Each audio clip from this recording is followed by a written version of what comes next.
Hello and welcome dear student. Welcome to the next lecture of CSI NET Mathematics February 2025 solution. आज जो exam हुआ है उसमें जो मेमोरी बेस्ड क्वेश्चन है वो हम यहाँ पे डिस्कस करने वाले हैं। तो जो सबसे पहला हमारे पास जो क्वेश्चन है वो लीनियर अलजेब्रा का क्वेश्चन है और ये पार्ट बी में आया हुआ है। ठीक है, this is the question of part B, मतलब चार ऑप्शन में से एक ऑप्शन इसका ट्रू होगा।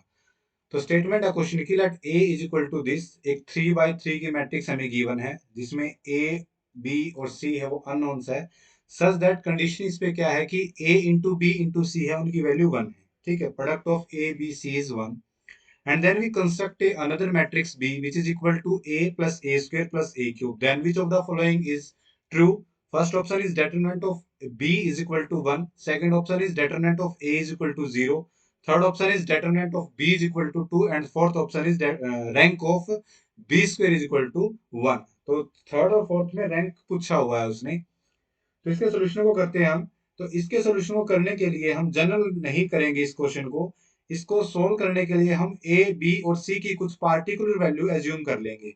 सो let A is equal to b is equal to g. So सबसे हमारे पास आसान चॉइस है, ठीक है, जो इजी चॉइस है वो हमारे पास 1 है।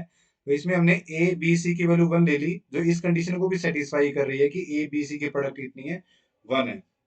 सो यहाँ से जो ए मैट्रिक्स बनेगी, वो बन जाएगी 0 1 0 0 0 1 और 1 0 0। ये हमारे पास ए मैट्रिक्स बन गई। ओके, अब यहाँ से अब देखो ये ए मैट्रिक्स है और यहाँ पे हर एक मैट्रिक्स में एक नॉन जीरो एलिमेंट्स 1 है। तो this implies that clearly rank of A is equal to 3। और अगर ए का रैंक 3 है तो यहाँ से डिटरमिनेंट ऑफ ए है वो कितना हो जाएगा, नॉट इक्वल टू 0 हो जाएगा। ठीक है, और यहाँ से डायरेक्टली आप यहाँ पे जो जो ए का डिटरमिनेंट है वो एक्सपेंड भी कर सकते हो आप इसको। ठीक है, जैसे हमने C1 से एक्सपेंड करा है, कॉलम 1 से एक्सपेंड करा तो 1 1 माइनस 0 तो कितना आ जाएगा, 1 आ जाएगा, which is not equal to 0। इसका मतलब जो हमारे पास सेकंड ऑप्शन है वो क्या हो जाएगा, रॉन्ग हो जाएगा। Okay, now come to the next part. यहाँ पे हमने क्या देखा, ए दे दिया। अब यहाँ पे देखो एक मैट्रिक्स बी, अब जो ऑप्शन 1 है 3 है 4 है वो सारा बी पे डिपेंड करता है। तो बी पे डिपेंड करता है तो सबसे पहले हम यहाँ पे मैट्रिक्स बी है उसको कंस्ट्रक्ट करेंगे। तो ए तो हमारे पास गिवन है। अब यहाँ से अगर मैं ए स्क्वायर निकालूंगा तो ए स्क्वायर हमारे पास कितना हो जाएगा, ए स्क्वायर हो जाएगा 0 1 0 0 0 1 1 0 0। ठीक है, इसका क्या करेंगे, स्क्वायर करेंगे। इसका स्क्वायर करेंगे तो यहाँ से जो पहला एलिमेंट है वो क्या हो जाएगा, ये 0 होएगा, ये 0 हो जाएगा, ये आ जाएगा 1। नेक्स्ट यहाँ से 1, फिर ये दोनों 0 हो जाएंगे। ठीक है, और यहाँ से करेंगे तो ये हमारे पास हो जाएगा 0 1 0, ये आ जाएगा तुम्हारे पास ए स्क्वायर। सिमिलरली अगर ए क्यूब कैलकुलेट करेंगे तो ए क्यूब कैसे आ जाएगा, ए स्क्वायर की मल्टीप्लाई ए से कर दीजिए। तो ए स्क्वायर की वैल्यू कितनी है, 0 0 1 1 0 0 0 1 0। इसकी मल्टीप्लाई कर देंगे हम ए से, ए की वैल्यू कितनी है 0 1 0 0 0 1 और 1 0 0। इन दोनों की मल्टीप्लाई कर देते हैं, then we can get the value of a cube. So the a cube is 1 0 0 0 1 0 और नेक्स्ट है 0 0 1। ये तुम्हारे पास ए क्यूब की वैल्यू आ जाएगी। अब बी क्या है तुम्हारे पास, बी है तुम्हारे पास ए प्लस ए स्क्वायर और प्लस ए क्यूब। अब ये तीनों मैट्रिक्स को ऐड करके हम बी कैलकुलेट करेंगे तो यहाँ से बी की वैल्यू कितनी हो जाएगी, पहले फर्स्ट एलिमेंट दिस इज 1 1 1 1 1 1 और यहाँ से 1 1 1। ये तुम्हारे पास बी मैट्रिक्स आ गई। और बच्चों क्लियरली यहाँ पे जो मैट्रिक्स बी है उसमें नंबर ऑफ लीनियरली इंडिपेंडेंट रोज कितनी है, एक ही है। इसका मतलब इस मैट्रिक्स का जो रैंक है वो कितना आ जाएगा, 1 आ जाएगा। और रैंक 1 है तो जो डिटरमिनेंट है बी का वो कितना आ जाएगा, 0 आ जाएगा। और डायरेक्टली आप देख भी सकते हो, लेकिन फर्स्ट ऑप्शन में क्या बोलता है कि डिटरमिनेंट 1 है तो 1 नहीं आएगा, 0 आएगा। ठीक है, थर्ड थर्ड ऑप्शन में बोलता है कि determinant of sorry rank of B है वो 2 है, लेकिन ये भी गलत है, रैंक ऑफ बी कितना आ चुका है, 1 आ चुका है। अब यहाँ से क्लियरली जो फोर्थ ऑप्शन है वो क्या आ जाएगा, ट्रू हो जाएगा। यहाँ से हम इसको कैलकुलेट भी कर सकते हैं। अगर मैं यहाँ से बी स्क्वायर कैलकुलेट करूं तो कितना हो जाएगा, 1 1 1 1 1 1 1 1 1। इसका स्क्वायर करेंगे तो 1 square 1 1 square plus 1 square plus 1 square कितना आ जाएगा, 3। सिमिलरली यहाँ भी 3 आ जाएगा, यहाँ भी 3 आ जाएगा, 3 3 3 3 3 3। और जो बी स्क्वायर मैट्रिक्स आ गई इसका रैंक कितना है, rank of B square is equal to 1 है। तो यहाँ से अगर ये स्टेटमेंट थी क्वेश्चन की तो इसमें जो फोर्थ ऑप्शन है वो क्या हो जाएगा, ट्रू हो जाएगा। तो इसका जो आंसर है वो आ जाएगा, फोर्थ आ जाएगा और आपका क्वेश्चन ठीक हो जाएगा। Okay, now come to the next question. ये क्वेश्चन भी पार्ट बी का है और ये रियल एनालिसिस का क्वेश्चन है, ठीक है। This is a question of real analysis और ये पावर सीरीज का क्वेश्चन है। क्वेश्चन की स्टेटमेंट क्या है? Consider the series this n raised to power n square upon 1 plus n raised to power n square, then which of the following is true। ये question होगा इसमें कि इन चारों में से ये बताना है कि इसका आंसर क्या आएगा, ठीक है। तो क्लियरली बच्चों, यहां से अगर इसको हम इससे कंपेयर करें, जो जनरल हमारे पास मैट्रिक्स पावर सीरीज होती है summation A N X raise to power N where N is going from zero to infinity, तो ये हमारे पास जनरल पावर सीरीज होती है। तो बाय कंपेयरिंग यहां से, तो जो ए एन है, ए एन की वैल्यू क्या आ जाएगी? ये हो जाएगी N raise to power N square upon 1 plus N raise to power N square, यहां से ए एन की वैल्यू हो जाएगी। ओके, अब यहां से हमारे पास जो रेडियस ऑफ कन्वर्जेंस है, रेडियस ऑफ कन्वर्जेंस का फॉर्मूला क्या होता है? रेडियस ऑफ कन्वर्जेंस का फॉर्मूला होता है 1 upon limit superior of A N raise to power 1 by N. तो सबसे पहले हम यहां से ए एन की पावर, ए एन का जो मोड है उसकी 1 बाय एन पावर कर लेते हैं। तो ये कितने हो जाएगी? ये हो जाएगी N raise to power N square upon 1 plus N raise to power N square. अगर इसकी पावर हम 1 बाय एन करें तो एक पावर एन कैंसिल हो जाएगी और ये तुम्हारे पास बच जाएगा N square upon sorry N raise to power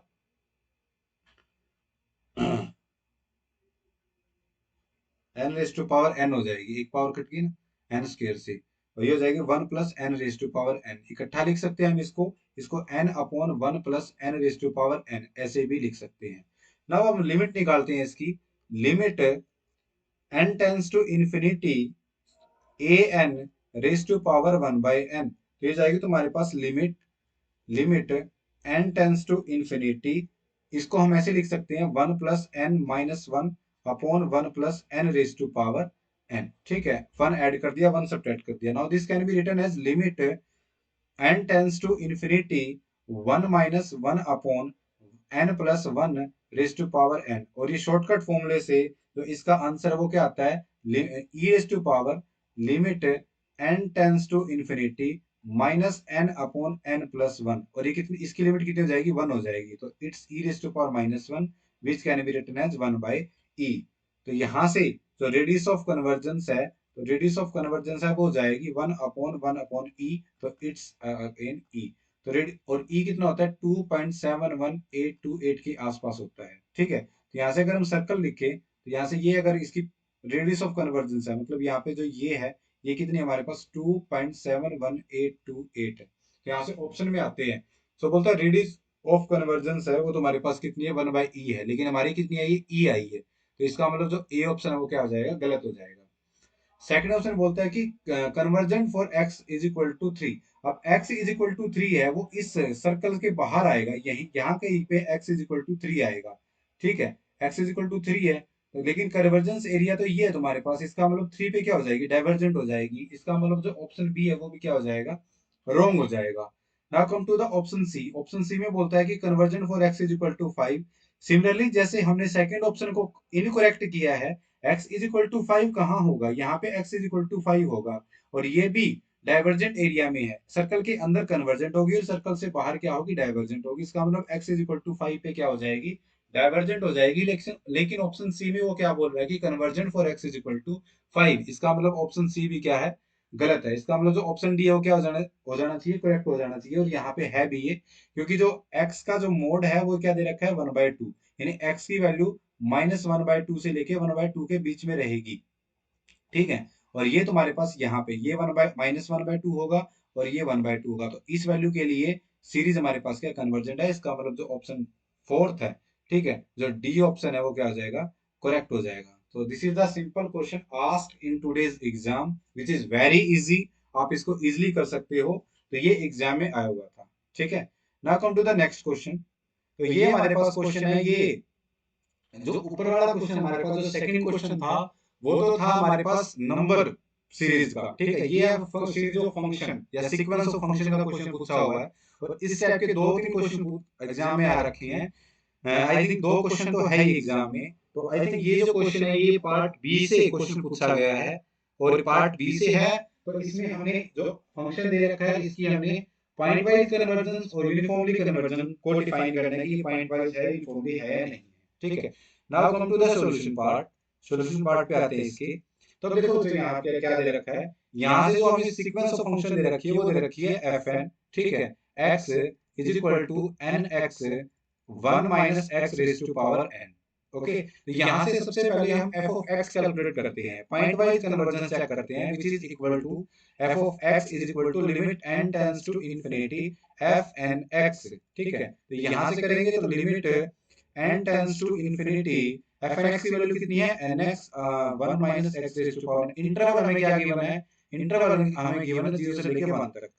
अब देखो इसकी वैल्यू देखते हैं, अगर तुम्हारे पास x इज इक्वल टू 0 है, x इज इक्वल टू 0 है तो 0 इंटू समथिंग 0, तो इसकी लिमिट कितनी आ जाएगी, 0 आ जाएगी।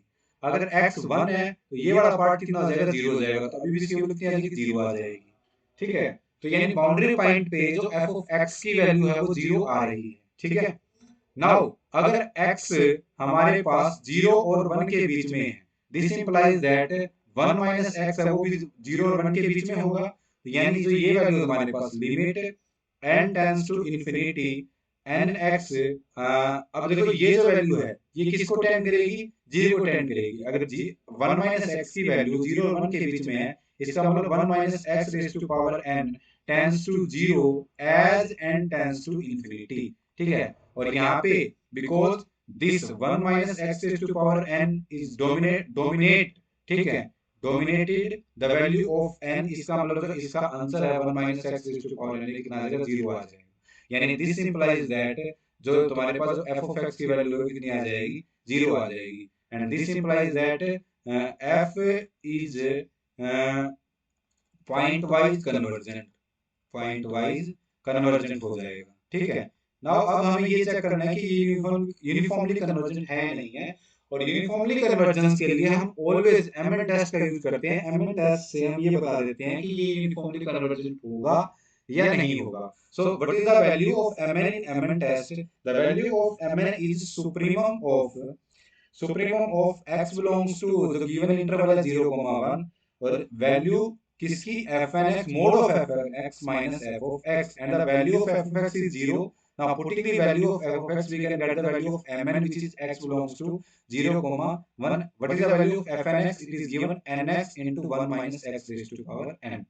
अब देखो इसकी हमें मैक्सिमम वैल्यू चाहिए, इसका सुप्रीमम चाहिए, तो इसको हम लेट कर लेते हैं। Let y of x is equal to, इसको हमने लेट कर लिया nx into 1 minus x raised to power n। अब इसको फर्स्ट डेरिवेटिव टेस्ट से देखते हैं, इसका फर्स्ट डेरिवेटिव करते हैं y डैश x करते हैं, तो ये हमारे पास हो जाएगा n into 1 minus x raised to power n minus nx into n into 1 minus x raised to power n minus 1। Now combine this, n into 1 minus x raised to power n minus n minus 1, ठीक है, ये common आ गया, यहाँ से ये बच गया 1 minus x minus nx, ठीक है। कंबाइन कर देते हैं इसको, ये n into 1 minus x raised to power n minus 1, और ये हो जाएगा 1 minus n plus 1 into x। अब यहाँ से y dash x को अगर 0 के इक्वल पुट करते हैं, then we get the value of x is equal to 1 upon n plus 1। अब इस पे ये चेक करते हैं कि जो y का सेकंड डेरिवेटिव है वो लेस देन 0 है या ग्रेटर देन 0 है। तो इसका हम एक बार और डेरिवेटिव कर देते हैं, y double dash x calculate करते हैं, तो it is equal to minus n into n minus 1 1 minus x raise to power n minus 2 into 1 minus n plus 1 into x plus n into 1 minus x raise to power n minus 1 into minus of sorry minus of minus of n plus 1। और direct clearly यहाँ से जो y double dash x है वो तुम्हारे पास minus of n plus 1, ठीक है, value भी पुट कर लेते हैं, x की कितनी है 1 अपॉन n प्लस 1, ठीक है। n प्लस 1 पे चेक करते हैं तो इसकी वैल्यू आ जाएगी minus of n plus 1 into n upon n plus 1 raise to power n minus 1। ये माइनस की वजह से ये ऑलवेज किससे किससे रहेगी, less than 0। This implies that at x is equal to n plus 1 the function is maximum value, ठीक है। At x is equal to n plus 1 पे इसकी मैक्सिमम वैल्यू आ रही है, तो at x is equal to 1 plus n पे हम mn की वैल्यू देखेंगे क्या आएगी। तो यहाँ से mn की वैल्यू देखते हैं, तो x को क्या पुट कर देते हैं, n+1, so mn is equal to, value put कर देते हैं तो ये जाएगी तुम्हारे पास n/n+1, ठीक है। ये रही तुम्हारे पास mn की वैल्यू यहाँ से, यहाँ पे जहां जहां x है, यहाँ पे जहां जहां x है वहां पे 1/n+1 पुट कर देते हैं तो ये जाएगा n/n+1, और ये हो जाएगा 1 - 1/n+1 raise to power n, which is equal to n/n+1 into, इसको हम लिख देते हैं 1/1 raise to power n, simplify करके। और अगर हम इस पे लिमिट लगाएं, अब limit n tends to infinity, और यहाँ पे लगाएं limit n tends to infinity, तो ये वैल्यू कितनी आ जाएगी, ये 1 आ जाएगी, और ये वैल्यू कितनी आ जाएगी, e आ जाएगी, ठीक है। तो ये इसका आंसर आ जाएगा 1/e आ जाएगा, ठीक है। यानी limit n tend to infinity 1/n+1 raise to power n है, ये कितना होता है 1/e होता है, ठीक है। तो इसका आंसर कितना आ जाएगा 1/e आ जाएगा, which is not equal to 0। और mn टेस्ट क्या बोलता है, अगर इसकी वैल्यू mn की अगर 0 आ जाती है तो यूनिफॉर्मली कन्वर्जेंट होता है, और अगर 0 नहीं आती है तो यूनिफॉर्मली कन्वर्जेंट नहीं होता है। इसका मतलब जो गिवन हमारे पास सीक्वेंस ऑफ फंक्शन है वो यूनिफॉर्मली कन्वर्जेंट नहीं है। तो इसका आंसर क्या आ जाएगा, point wise convergent,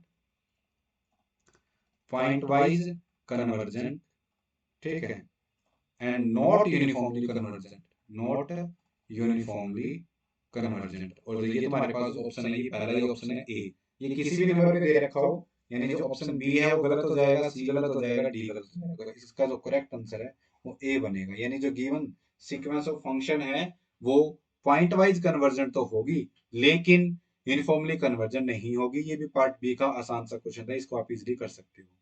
now come to the next question, ये कॉम्प्लेक्स एनालिसिस का क्वेश्चन है, ठीक है। इसके ऑप्शन तो मुझे नहीं पता, लेकिन ये क्वेश्चन किसी ने भेजा, ये क्वेश्चन ऐसे भेजा है कि let f of z is equal to e raise to power cos of 1 plus iota into sin z, then the value of partial derivative of the real part of f of z which is represented by u always with respect to x at point 00 is equal to what, ठीक है। इसकी value भी करनी है। तो अब देखो इसके दो मेथड हो सकते हैं सोल्व करने के। पहला मेथड तो क्या हो सकता है कि आप f ऑफ z को x plus iota y put करके, x प्लस आटा आयटा वाई पुट करके f ऑफ z का रियल पार्ट अलग निकालिए, ठीक है। यहाँ से f of z is equal to real part अलग निकालिए और आयटा इमेजिनरी पार्ट अलग निकालिए, फिर u का विद रिस्पेक्ट टू डेरिवेटिव करिए x का, फिर x को 0, x और y को 0 0 पुट करिए और यहाँ से फिर इसकी वैल्यू कैलकुलेट करिए। तो जो ये पहला मेथड है ये आप कर तो सकते हो, लेकिन एग्जाम के पॉइंट ऑफ व्यू से ये बहुत लेंथी प्रोसेस होगी, तो इसको हम इजिली करेंगे। इजिली कैसे करेंगे, आप डायरेक्टली डिफरेंशिएशन कर दो f ऑफ z का विद रिस्पेक्ट टू x, ठीक है। यानी आप f डैश z कैलकुलेट करिए, ठीक है। तो ये तुम्हारे पास कितना हो जाएगा, e raise to power cos of 1 plus iota into sin z, ये तो एज इट इज रहेगा। और अब जो पावर का होगा cos of 1 plus iota constant है, और sin z का क्या हो जाएगा, डेरिवेटिव cos ऑफ z हो जाएगा, ठीक है। ये हमने इसका डेरिवेटिव कर दिया। नाउ अब किस पे वैल्यू पूछी गई है, 0 0 पे पूछी गई है, तो f डैश अगर मैं 0 पे कैलकुलेट करूं तो ये तुम्हारे पास हो जाएगा e raise to power cos of 1 plus iota into sin of 0 into cos of 1 plus iota into cos of 0। sin 0 कितना होता है 1, sin 0 0 होता है, तो e raise to power 0 into cos of 1 plus iota into cos 0 कितना होता है 1 होता है, तो इसका आंसर कितना आ गया, ये आ जाएगा cos ऑफ 1 प्लस आयोटा। अब इसको एक्सपेंड कर देते हैं, एक्सपेंड करके इसकी वैल्यू आ जाएगी cos of 1 into cos of iota. cos of iota को हम cos हाइपरबोलिक 1 लिख सकते हैं, आयोटा बाहर आ जाएगा और cos आयोटा को खा जाता तो यहाँ से cos ऑफ हाइपरबोलिक 1 आ जाएगा, minus sin of 1 into sin of iota. अब क्या करते हैं, इसको माइनस आइटा से मल्टीप्लाई कर देते हैं और माइनस आइटा से डिवाइड कर देते हैं ताकि ये इस फॉर्म में बन जाए। ये हो जाएगा cos of 1 into cos of hyperbolic 1 minus इस आइटा को यहाँ से, और ये माइनस माइनस प्लस, ठीक है, और एक माइनस यहाँ से तो माइनस आ जाएगा, और इसको एक आइटा को, ठीक है, एक आइटा यहाँ से अगर आइटा को बाहर लूंगा तो आइटा स्क्वायर -1 और एक -1 पहले से ही है, ठीक है। तो ये तुम्हारे पास कितना हो जाएगा, ये हो जाएगा iota sine of 1 into sine hyperbolic 1, ये वैल्यू आ जाएगी यहाँ से, ठीक है। और we know that we know that the value of f dash z is equal to, value क्या होती है इसकी, इसकी वैल्यू होती है ux plus iota v x. यहाँ से अगर इसका x का डेरिवेटिव करें, इसको इक्वेशन 1 मान लेते हैं, तो इसको दोनों तरफ x के रिस्पेक्ट में डेरिवेटिव करें तो ये वैल्यू आ जाएगी यहाँ से, ठीक है। और इसकी वैल्यू तुम्हारे पास आ चुकी है, ये तुम्हारे पास, ठीक है। जीरो पे करे तो ये जाएगा तुम्हारे पास f test zero is equal to u x at x is equal to zero plus iota v x at x is equal to zero. इसकी वैल्यू पूछी है, तो ये क्या तुम्हारे पास इसका रियल पार्ट। तो यहाँ से अगर ये इक्वेशन 1 है और ये इक्वेशन 2 है, तो कंपेयर करके तो value of u x at 0,0 is equal to cos of 1 cos of hyperbolic 1। तो ये तुम्हारे पास क्या आ जाएगी, इसकी वैल्यू आ जाएगी, ठीक है। तो इस क्वेश्चन को पूछने का उसका मोटिव क्या है कि जो क्वेश्चन है वो तो आसान है, लेकिन करने का तरीका अलग अलग है। आप इस मेथड से करोगे तो आपको ज्यादा टाइम लगेगा, और जो सेकंड वाला मेथड से करोगे तो आपको उसमें कम टाइम लगेगा, ठीक है। तो आप इसको ऐसे इजीली कर सकते हो। Now come to the next question, वो भी कॉम्प्लेक्स एनालिसिस का ही क्वेश्चन है, और ऐसा बिल्कुल भी same question previous year exam में पूछा गया है, ठीक है। Same as it is question था वो, एग्जाम में एज इट इज पूछ रखा है, ठीक है। तो स्टेटमेंट क्या है क्वेश्चन की, let I m n is equal to 1/2 pi iota integration of z raise to power m into z raise to power n dz where c is a circle, unit circle दे रखा है जिसकी radius 1 है और center 0 है, then which of the following is true. The value of I m n is equal to 1 if m is equal to n, the value of im n is equal to 1 if m plus 1 is equal to n, and the value of im n is equal to 1 if m is equal to n plus 1। और आगे भी कुछ हो सकता है, is equal to 1 if m is equal to n plus 2, इस type से D option भी हो सकता है। तो ये एग्जाम में क्वेश्चन पूछा हुआ है, तो इसको हम बाय ऑप्शन करते हैं। तो सॉल्यूशन करते हैं, सबसे पहले हम ए पार्ट पे आते हैं। ए पार्ट में क्या गिवन है, ए पार्ट में गिवन है कि m is equal to n, ठीक है, ये गिवन है। यहाँ से अगर मैं आई एम एन की वैल्यू लिखूं तो ये तुम्हारे पास हो जाएगी 1/2 pi iota into integration corresponding to the unit circle z mod z is equal to 1 z raise to pi, इसको मैं m माइनस n dz लिख सकता हूँ। अगर m is equal to n है, this implies that m minus n is equal to 0। और यहाँ से जो आई एम एन है इसकी वैल्यू कितनी हो जाएगी, 1/2 pi iota mod z is equal to 1 और डी जेड, ये वैल्यू हो जाएगी। अब देखो mod z is equal to 1 है, this implies that z is equal to iota theta, और यहाँ से डी जेड की वैल्यू कैलकुलेट करूं तो डी जेड की वैल्यू हो जाएगी iota e raise to power iota theta d theta, ठीक है। और थीटा की वैल्यू कहाँ से कहाँ तक होगी, 0 से लेके 2 पाई तक, ठीक है। यूनिट सर्कल दे रखा है तो ये वैल्यू होगी। तो ये इंटीग्रेशन किसमें चेंज हो जाएगा, I m n is equal to 1/2 pi iota into integration circle 0 to 2 pi dz की वैल्यू कितनी है, dz की वैल्यू है iota e raise to power iota theta d theta, ठीक है। तो आयोटा से आयोटा कैंसिल यहाँ से, और अब इसका जो इंटीग्रेशन है वो कितना हो जाएगा, ये हो जाएगा e raise to power iota theta, ठीक है। और अपॉन में आयोटा आ जाएगा तो 1/2 pi iota e raise to power iota theta limit 0 से 2 पाई, और इसका आंसर आ जाएगा 1/2 pi iota which is not equal to 1। First option में क्या बोलता है कि 1 आएगा, लेकिन आंसर कितना आया है, 1/2 पाईटा आया है, ठीक है। इसका मतलब जो ऑप्शन ए है वो गलत है, ठीक है, ऑप्शन ए इज रॉन्ग।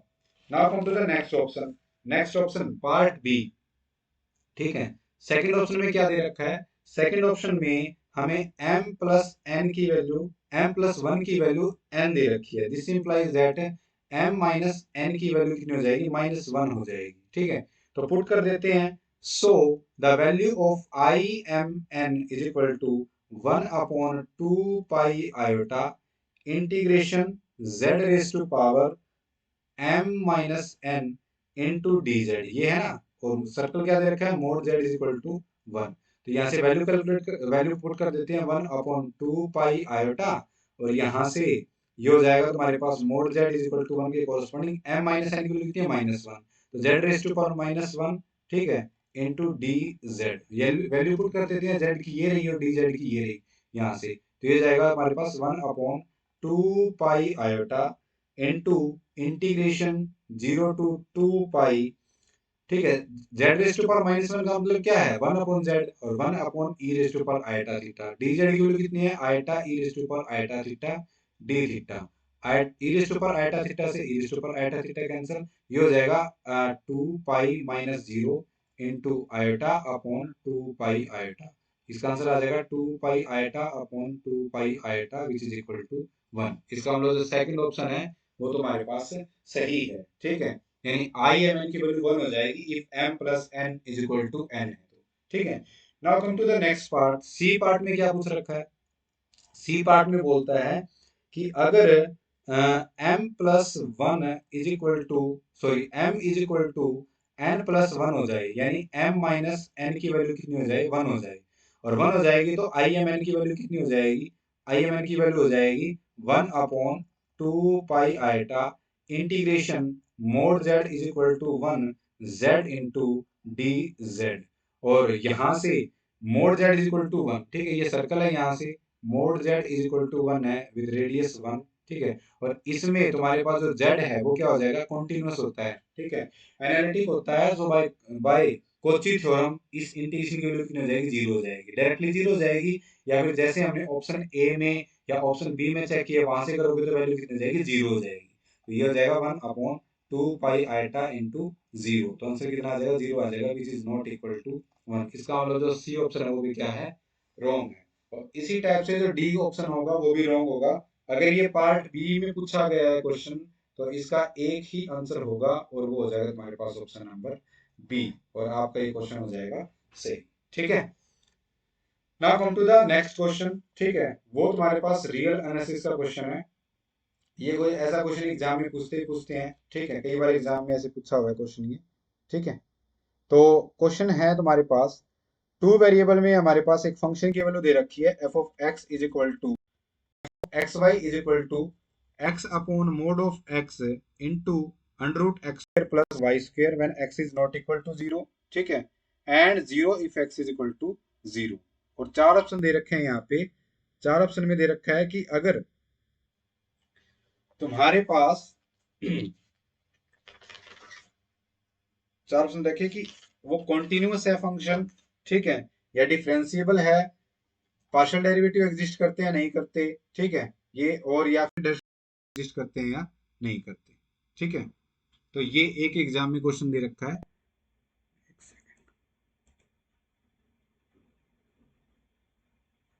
ठीक है, हाँ जी, ये क्वेश्चन है, तो ना सॉल्व करते हैं इसको। तो देखो बच्चों, सबसे पहले ए पार्ट पे आते हैं।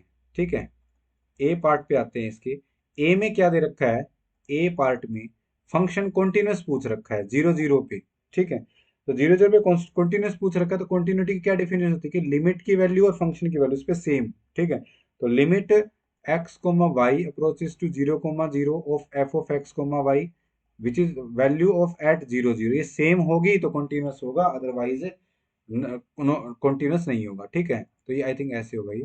ठीक है, अगर x इज इक्वल टू 0 है तो इसकी वैल्यू कितनी है, 0 है। अब लिमिट चेक कर लेते हैं, अब लिमिट कितनी आएगी 0 0 पे। So limit x comma y approaches to 0 0, function की वैल्यू पुट कर देते हैं यहाँ से। फंक्शन की वैल्यू है x upon mod of x into under root x square plus y square. अगर ऐसा दे रखा है तुम्हें तो हम यहाँ से मान लेते हैं put x is equal to r cos theta, ठीक है, and y is equal to r sine theta. ठीक है, यहाँ से वैल्यू पुट कर लेते हैं यहाँ से।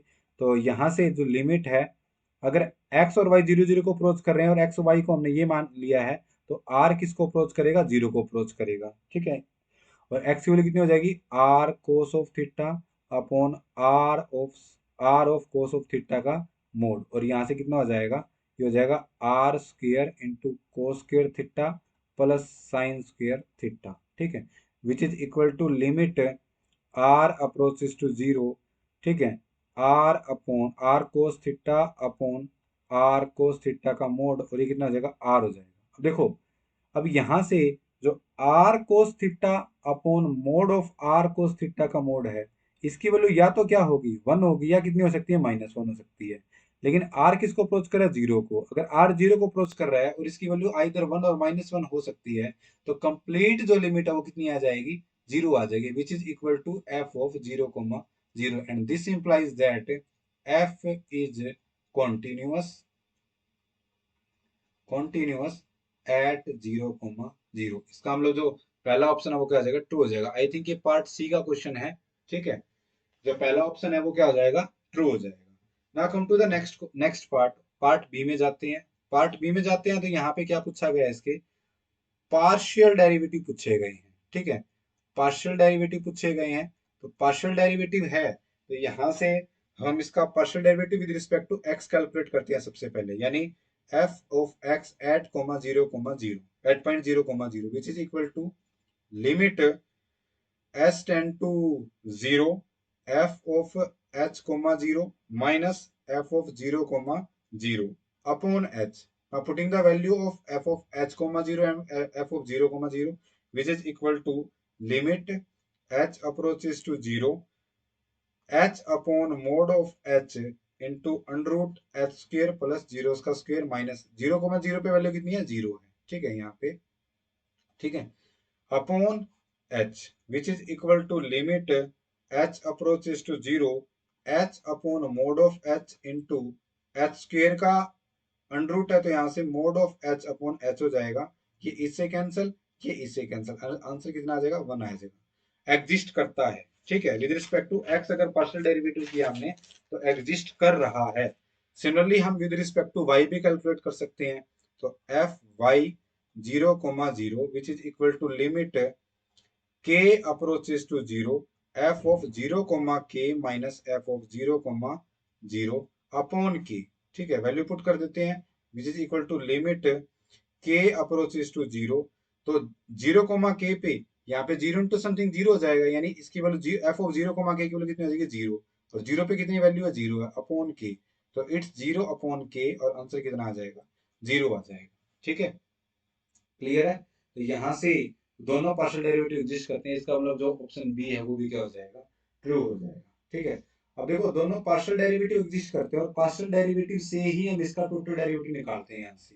और अब दूसरी बात, पार्शियल डेरिवेटिव एग्जिस्ट करते हैं इसका मतलब डायरेक्शनल डेरिवेटिव भी एग्जिस्ट करेंगे, ठीक है। और पार्शियल डेरिवेटिव एग्जिस्ट करते हो डायरेक्टली ये फंक्शन डिफरेंशिएबल हो जाएगा। आप इसकी डिफरेंशिएबिलिटी चेक भी कर सकते हो, a इंटू करली एफ अपॉन करली एक्स माइनस बी इंटू करली एफ अपॉन करली, ऐसे आप इसका डेरिवेटिव भी चेक कर सकते हो, ठीक है। तो वो डिफरेंशिएबल भी हो जाएगा। तो आई थिंक इसके चारों option A B C D, ये चार ऑप्शन हो जाएंगे, ट्रू हो जाएंगे अगर ये पार्ट सी में क्वेश्चन एग्जाम में आया हुआ है, ठीक है। So these are the question, memory based question है, कुछ क्वेश्चन इसमें गलत भी हो सकते हैं, तो आप कमेंट करना।